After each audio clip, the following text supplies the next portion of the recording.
Entre as muitas coisas que envolve o mistério da Babilônia aqui e que estão claros nestes registros, é assim: se nós tomarmos o livro do profeta Daniel, nós vamos ter o registro de como eles foram levados.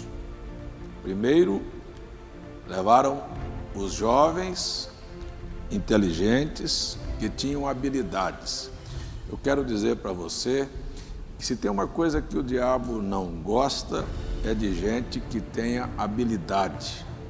O irmão Branham disse que para pertencer à noiva de Cristo teria que ter a mesma habilidade do profeta. Ele teria que ter percepção espiritual e capacidade para ouvir de Deus. Amém? Veja, quem não tem isto não serve. A Bíblia faz questão de relatar os 4 jovens hebreus que se destacaram lá na Babilônia. Eles tinham ido com um propósito: nós não vamos comer do alimento do rei, nós vamos ter a nossa própria alimentação. Isto já ficou marcado. Não podia dizer o que quisesse, não, vocês vão ficar fracos, diferentes, anêmicos, nós vamos comer. Quando eles foram apresentados, eram os mais sábios. Amém? Eu quero com isso dizer assim: se você propor no seu coração honrar a Deus, em qualquer situação, Deus honrará você. Mas se você não aguenta uma pressão e já cede, Deus não vai te honrar nunca. Primeira coisa que nós vamos tomar aqui como exemplo: se o mundo te influencia e você não tem nenhuma resistência, dizer não, isso aí não vai me mudar, pode ter certeza que você não tem nada de Deus. Você já mostrou que você está vazio. Porque se você tivesse Deus dentro de si, eu quero lhe dizer uma coisa: Deus é imutável. Nós estamos precisando ter Deus dentro de nós. Que nada mude a nossa convicção. Amém? Louvado seja Deus. Mas aí você vê, então, quando chegou lá, a primeira coisa que fez com eles foi mudar o nome, dar nomes pagãos aos cristãos. Veja, como é que você pode parar? Eu estou falando de mistérios da Babilônia, porque tudo isso envolveu a Babilônia. A gente precisa de parar aqui para ver o mistério da Babilônia. Olha, quando eles foram para a Babilônia, eles foram com este propósito. Quando vieram mudar a divindade, ou mudar o nome deles para nome de divindades pagãs, gente, aquilo nunca mudou a eles de maneira nenhuma. Botaram o nome de Daniel, de Beltesazar, era o nome de um Deus. Ora, quer saber de uma coisa?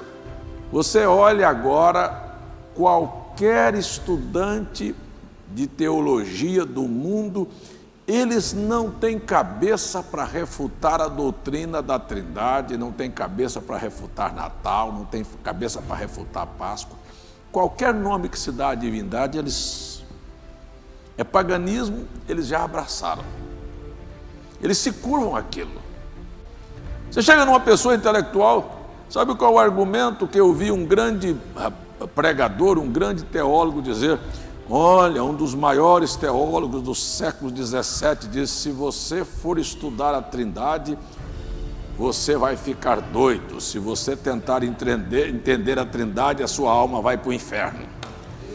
Pronto, acabou. Acabou. Eles já se dão por satisfeito.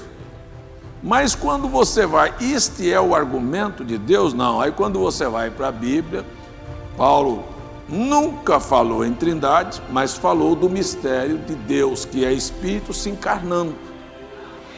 E ele disse: então o seu coração vai ser consolado, a sua alma vai ser enriquecida e você vai conhecer plenamente o mistério Deus Cristo. Deus Espírito, Cristo, manifestação, expressão deste mistério. Mas eles, olha, aceitam com a facilidade estes argumentos bobos. Olha, a Trindade é um mistério, o Santo Agostinho estava na beira da praia tentando estudar e entender a Trindade, e ele começou a cavar um buraquinho, querendo transferir a água do mar para um buraquinho. Aí então apareceu uma voz que disse para ele: se você quiser entender a Trindade, é como se você estivesse tirando essa água do mar e passando para cá. E ele disse para ele: já está satisfeito, acabou. Vocês entendem o que é isso? Quer dizer, não tem nenhum pouquinho de raciocínio. Mas escuta aqui, gente, escuta aqui, será que é isto mesmo? Não, eles não querem que você pare para pensar. Olha, se a Bíblia tem 171 citações de que Deus é único e nenhuma que Deus é trino, como é que eu posso ter uma fé trinitariana? Vocês estão me entendendo? Pare um pouquinho para pensar. Não, nós precisamos entender que estas coisas nós fomos chamados para sair, mas isso estava lá no mistério da Babilônia. Amém? Há uma coisa que muitos poucos crentes da mensagem entenderam. É que dentro deste mistério da Babilônia, se você pegar, tem dois polos aqui, ó. O Daniel é levado para lá, o rei tem uma visão de uma estátua. Esta estátua fala dos reinos dos gentios. Babilônia, cabeça de ouro, Pérsia, peito de prata, Grécia, coxas de cobre, e Roma, os pés de ferro misturado com barro.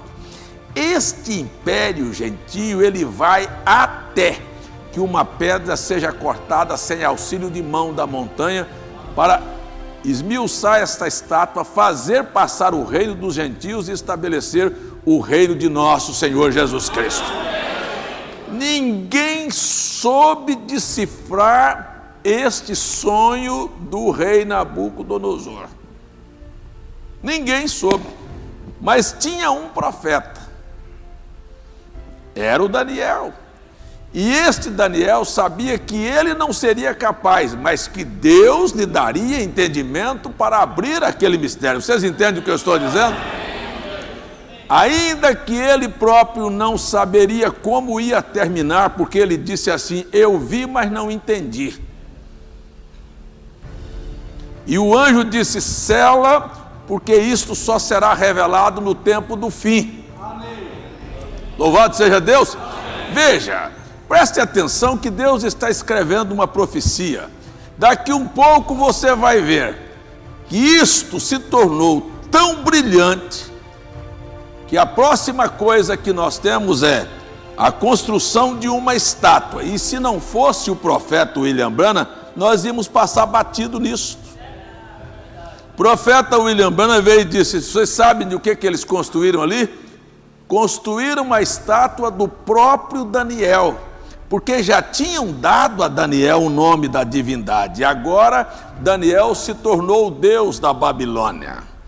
E agora é apregoado que quem não se dobrasse diante de Daniel, Belsazar, da estátua santa de um homem santo, iria para a fogueira. Ora, meus amigos, meus irmãos, nós estamos olhando aqui um quadro profético.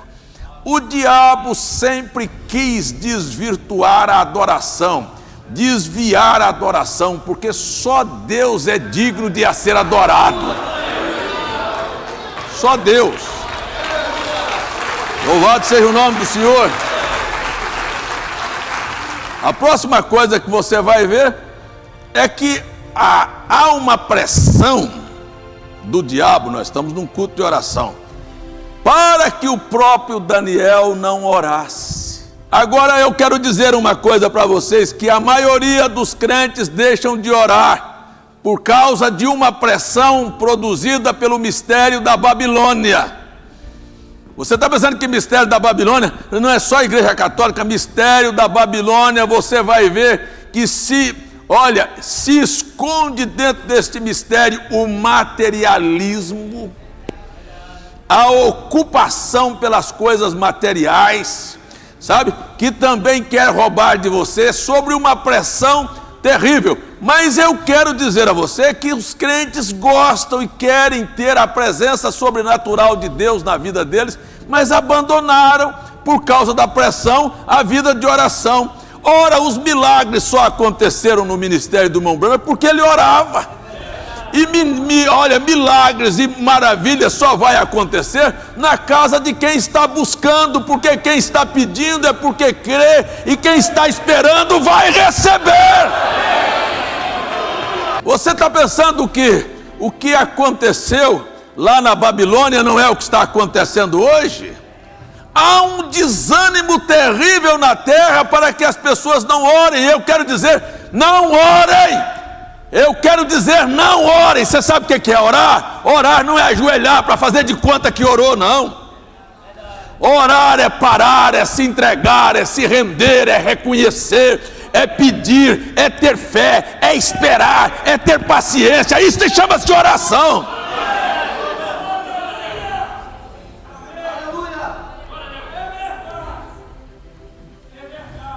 Tem gente querendo fazer de Deus um velho caduco, um bobo que é levado da conversa, fazer de conta que você orou, não orou. Não ora na hora da comida, não oram para dormir, não oram para levantar, não oram hora nenhuma. É simplesmente Senhor abençoa, abençoa, abençoa, abençoa, acabou. Aonde está a vida íntima? Eu quero dizer para você, apareceu, aconteceu. A pressão foi grande e Daniel não cedeu.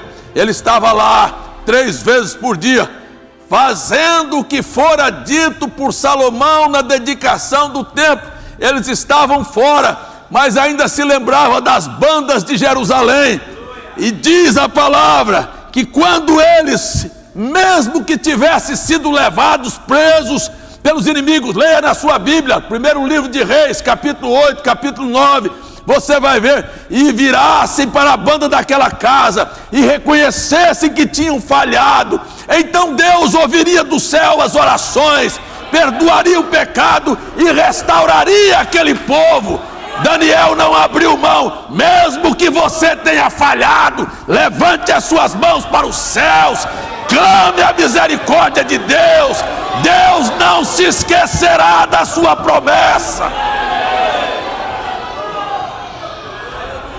Daniel poderia ter dito bem, mas eu já orei hoje e já orei sobre este assunto. Todo dia ele estava lá. Isso é para mim e para você entender que nós não precisamos descansar e dizer, eu já orei. Continue orando, ore outra vez, busque outra vez, peça outra vez, levante a sua mão outra vez, abra a sua boca mais uma vez, clame a Deus outra vez, não desista. O mistério da Babilônia quer calar as tuas orações.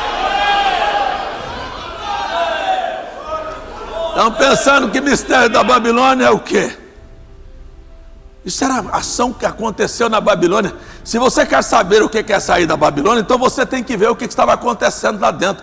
A Babilônia quis abafar. Daniel disse, não, eu vou orar. Aleluia, aleluia. Mas tem gente que as ocupações e os cuidados da vida já abafaram ele há muito tempo.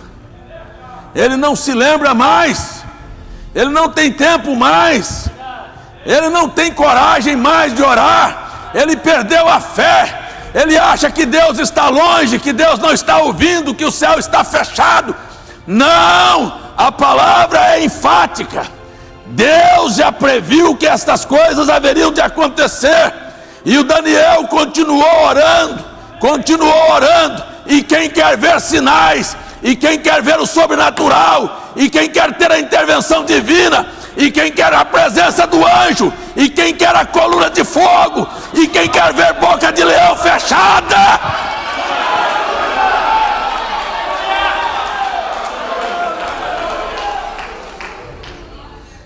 viu? Não é cara de churumingo, não é cara de moleza, não. Eu já orei, Deus já sabe da minha oração. Continue orando, tenha fé, levante a sua coragem aqui hoje à noite, levante a sua mão, ainda que você não tenha força, como diz o hino, ainda que você tenha 1000 problemas, levante a sua mão.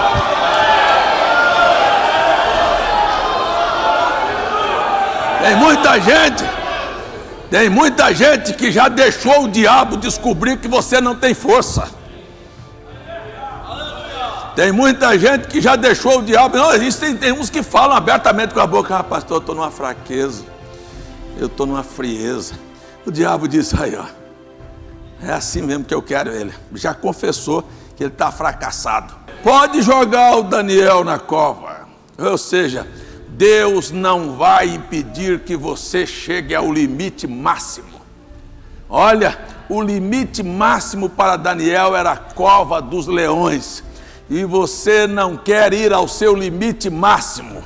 Sabe, já se entregou antes da hora. Daniel não se entregou.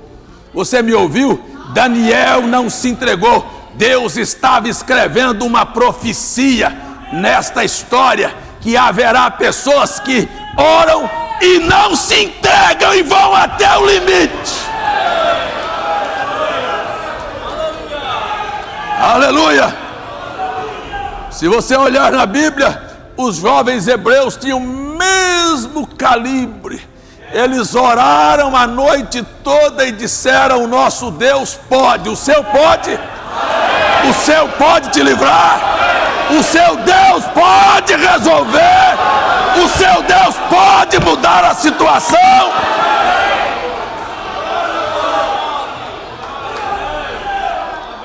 Aleluia!